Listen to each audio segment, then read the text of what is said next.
Bonjour. Ne vous est-il jamais arrivé de vivre une situation où vous avez eu une réaction et vous vous êtes dit après coup, pourquoi j'ai réagi comme ça? Vous vous en êtes voulu, vous avez refait le scénario en vous disant mais pourquoi je n'ai pas fait autrement? Et en fait, c'est parce que notre comportement est bien plus que ce que nous sommes. C'est aussi une réaction liée à notre corps, liée à notre chimie interne, qui nous amène à avoir des réactions qui peuvent nous surprendre. Voilà, je me présente Denis Volant, psychologue. Aujourd'hui, j'aimerais parler de ces réactions si particulières en lien avec des situations perturbantes, stressantes, qui sont des réactions qu'on peut vivre dans des situations qui peuvent se transformer en des situations traumatiques. En fait, notre corps humain est bien fait. Son but ultime, c'est notre survie, c'est de réagir de manière à survivre. Et lorsque notre système nerveux est vraiment mis en situation de stress, qu'il est stressé, il va nous amener à avoir trois types de réactions différentes. Ces réactions, en anglais, on les appelle les trois F, fly, fight and freeze. Le fly, c'est la fuite. Dans une réaction de stress, ça peut soit nous mettre une décharge d'adrénaline pour pouvoir s'enfuir, partir en courant. Fight, c'est le combat. On se met en réaction défensive, on combat. Et freeze, donc c'est encore un peu plus intense, c'est on est gelé. On n'arrive plus rien à faire. On n'arrive pas à parler, on n'arrive pas à partir, on reste stoïque. Voilà, ce sont les trois réactions que notre système nerveux met en place pour survivre dans une situation stressante, même s'il n'y a pas un réel danger.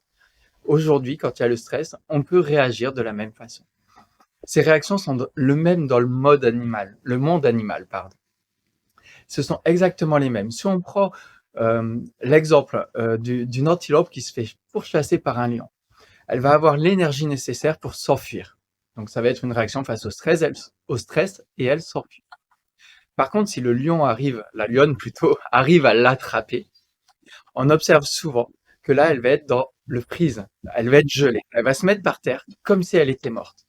La lionne, du coup, se dit, j'ai capturé ma proie. Elle regarde ailleurs s'il y a une autre proie à disposition et elle va aller la chasser. Cette réaction de défense ne va pas durer longtemps. La gazelle, l'antilope, va pouvoir se relever et partir, s'enfuir et rester en vie grâce à ce processus. Nous, on réagit de la même manière. Le souci, c'est que parfois, on va être gelé dans une situation de stress où on doit faire une présentation orale au boulot, présenter je sais pas, un examen.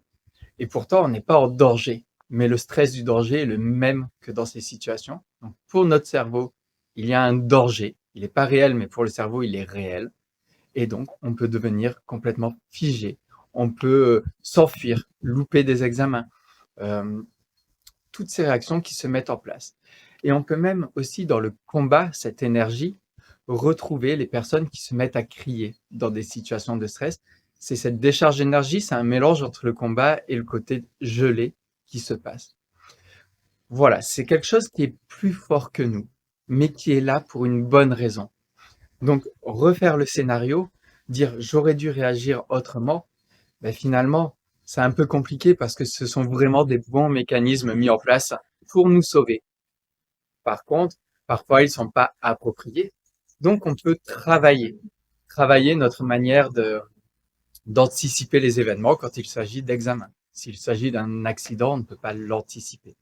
Mais en tout cas, il existe un certain nombre d'événements qu'on peut anticiper, qu'on peut retravailler et créer des compensations chimiques pour justement que le cerveau soit apaisé et que au moment du stress, le stress ne soit pas trop élevé pour éviter qu'on soit dans ces trois réactions incontrôlables. Voilà. Je rajoute ici une petite parenthèse. Si dans une situation comme un accident qui est vraiment perturbant pour le système nerveux, il y a une autre réaction face à ce stress. Quand il devient trop fort, on peut être dans la dissociation. L'impression qu'on est à l'extérieur de son corps. L'impression qu'on regarde de la scène en étant de côté. Là, quand il y a dissociation, il y a certainement, après coup, un travail qui doit être fait pour réintégrer ce qu'on a vécu, pour le digérer. Sinon, il peut y avoir des répercussions dans notre présent. Il peut y avoir des traumatismes, c'est-à-dire des réactions symptomatiques liées à un trauma. Donc, voilà les réactions en tout cas. Les trois réactions qu'on rencontre tous à un moment donné face à une situation de stress sont la fuite, le combat et le fait d'être gelé, figé sur place. Réactions qui ne sont pas volontaires, qui ne sont pas contrôlées, qui ne dépendent pas de nous. Je vous remercie pour votre attention et je vous souhaite une excellente journée. Au revoir.